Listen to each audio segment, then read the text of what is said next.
السلام عليكم، ازيكم يا حبايب قلبي؟ اللهم صل وسلم وبارك على سيدنا محمد وعلى اله وصحبه اجمعين. ايه رايكم بقى في صينيه المكرونه العظمه دي يا بنات؟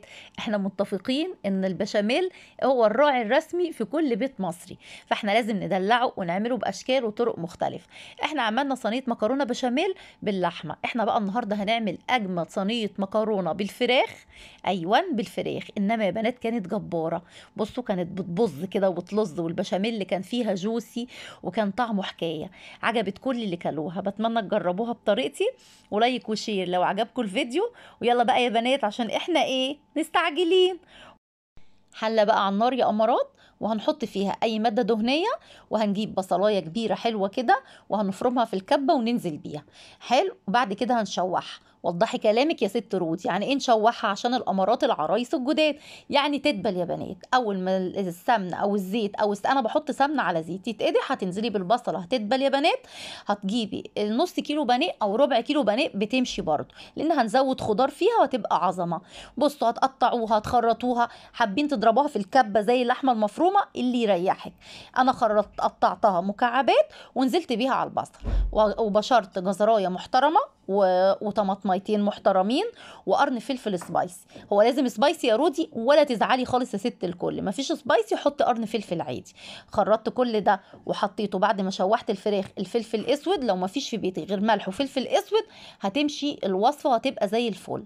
حطيت الفلفل الاسود والملح، وانا كان عندي بهارات فراخ. حطيت الكلام ده كله يا بنات عليه وشوية سكر صغيرين. حلو، وما تحطيش مية، والبصل والطماطم والجزر المبشور. وتقومي وطي عليها النار، الخضار هينزل كل ميته وهتستوي تقلبتين. هنسيبها بقى على النار تاخد وتدي بشكل ودي مع نفسها، وهنوطي. وهنجيب دلوقتي؟ هنجيب حلة نحط فيها مية. حله نحط فيها ميه، ومعاها اول ما تغلي هننزل بشويه زيت صغيرين، يعني معلقتين زيت وشويه ملح.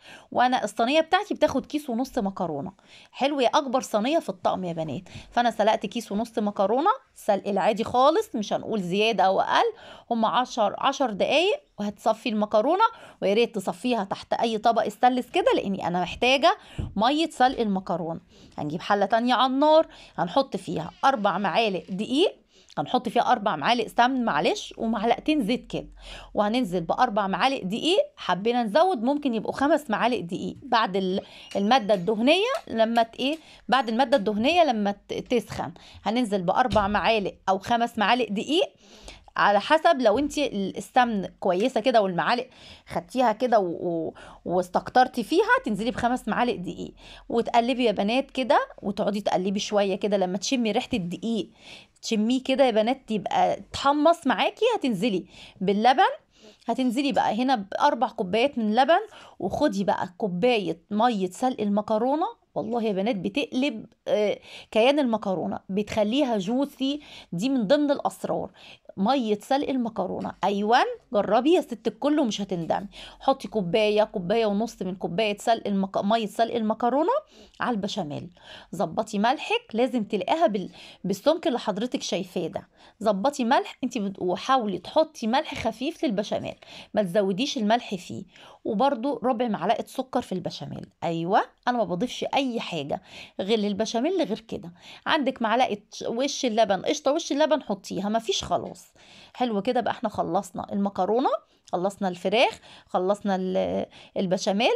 هنيجي بقى نطبق الصينيه. هتجيبي صينيه زي ما حضرتك شايفاها كده، وانا بدهنها بدهنه سمن، سمن بلدي او اي نوع سمن. ادهنيها وانزلي بشويه بشاميل فيها كده.